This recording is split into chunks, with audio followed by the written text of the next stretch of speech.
Guys, अगर आपको ये एपिसोड्स कंटिन्यूअसली चाहिए तो कमेंट में यस लिखना मत भूलना।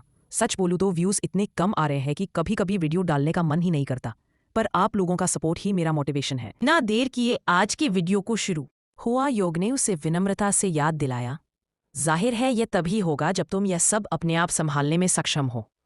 ये तो बस किसी बूढ़े से मिलना है, इसमें इतनी मुश्किल क्या है?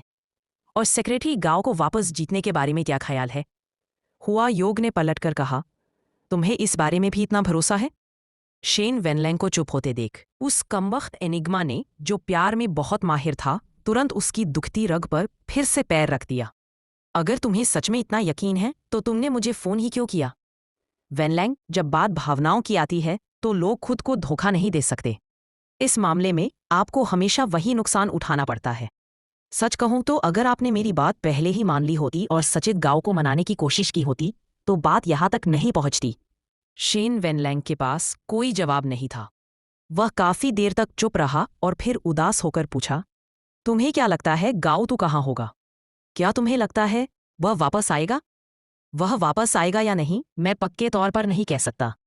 हुआ योग ने पूरे यकीन के साथ कहा, मुझे एक बात का यकीन है, सचिव गांव को इस समय तुम्हारी जरूरत जरूर है। गांव मिंग के लिए जो एक मृत अंत पर पहुंच गया था, शेन वेनलांग की कॉल रेगिस्तान के बीच में एक झरने की तरह थी, जिसने उसे उसकी गंभीर स्थिति में जीवन रेखा प्रदान की। गांव मिंग को अच्छी तरह याद था कि गांव टू के सहकर्मियों में शेन उपनाम वाला एकमात्र व्यक्ति वह बेहद अमीर एस लेवल अल्फा था जो लगातार वित्तीय समाचारों में दिखाई देता था। वह गांव तू का बॉस भी था, वही जो हर महीने एक साधारण गांव तू को, जिसे किसी नाइट क्लब में भी नहीं बुलाया जाता, भारी वेतन देता था।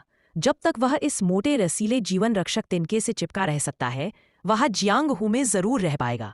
इतना लंबा समय कि आखिरकार जियांग हू के किसी भूमिगत कैसीनो में जैकपॉट जीत सके। गांव मिंग घर के बीचों बीच बैठा खुशी से दिवा स्वप्न देख रहा था। जैसे ही उसने फोन रखा, उसने उस भोले भाले बेवकूफ शेन से पैसे ठगने के लिए एक ठोस बहाना गढ़ने की योजना बना ली थी। वह कहेगा कि गांव तू को कोई जानलेवा बीमारी हो गई है। घातक बीमारी सचमुच एक अद्भुत बात थी। यदि गांव तू को कोई लाइलाज बीमारी हो जाती तो न केवल गांव मिंग को अग्रिम चिकित्सा व्यय के रूप मोटी रकम मिल सकती थी, बल्कि वह इसे शेन नामक उस अमीर आदमी से लगातार सहायता प्राप्त करने के लिए एक बहाने के रूप में भी इस्तेमाल सकता था। और जैसे ही गांव मिंग खुशी खुशी अपने मन में अपनी मनगढ़ंत कहानी को जोड़ रहा था, एक और विशालपाई आसमान से गिरी और उससे टकरा गई। फोन फिर बज उठा। इस बार फोन के दूसरी तरफ कोई था जिसने अपना परिचय ओमेगा प्रोटेक्शन एजेंसी के प्रतिनिधि के रूप में दिया। उसने कहा कि उसे गांव मिंग के जरिए गांव तू से संपर्क करने की उम्मीद है।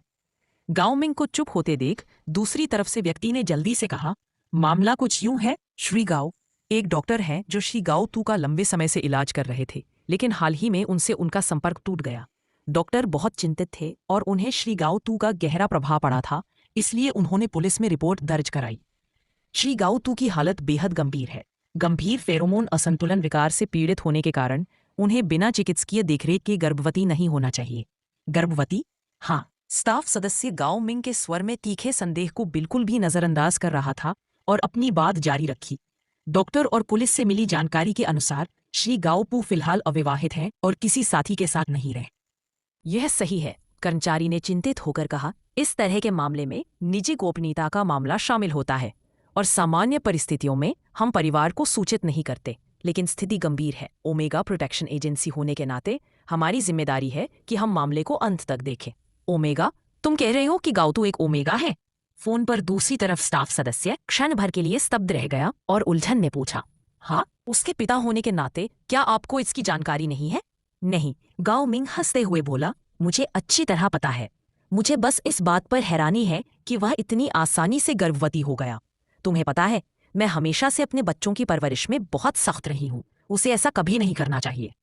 इस समय इस पर चर्चा करने का कोई मतलब नहीं है। स्टाफ सदस्य ने जवाब दिया, सबसे महत्वपूर्ण बात यह है कि उसे जल्द से जल्द ढूंढा जाए और या तो गर्भावस्था को समाप्त करवाया जाए या फिर उसे सुखदायक फेरोमोन हस्तक्षेप उपचार दिया जाए। हाँ। गाओ मिंग ने सिर हिलाया, चिंता मत करो।